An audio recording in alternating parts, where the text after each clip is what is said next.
Pinkan Mambo akui hamil namun ogah saat disuruh periksa. Pinkan Mambo sedih gegara Arya Han menganggap tanda kehamilannya sebagai halusinasi atau halu. Padahal Pinkan Mambo sudah tak sabar mengabarkan kehamilannya hasil pernikahan dengan Arya Han. Namun sikap Arya Han justru membuat Pinkan Mambo kesal suami membantah kehamilannya. Oleh karena itulah Pinkan Mambo minta Arya Han tidak membuatnya sedih.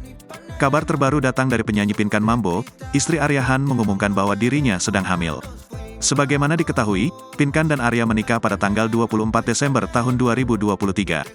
Dan kini Pinkan Mambo curhat bahwa saat ini ia sedang hamil. Pinkan Mambo merasa bahwa saat ini ia sedang mengalami tanda-tanda kehamilan. Aku tuh pengen ngasih tahu ke infotainment, kalau aku tuh lagi hamil gitu, ucap Pinkan Mambo.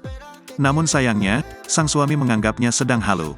Pinkan Mambo tampak kesal dan sedih melihat reaksi sang suami.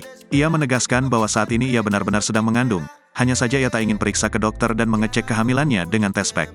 Nah Arya itu mewajibkan aku harus ke dokter kalau ngomong hamil, nah aku punya trauma, kalau kita ke dokter nanti malah keguguran, ungkap Pinkan. Ia mengaku sedih karena sang suami tampak tak percaya padanya.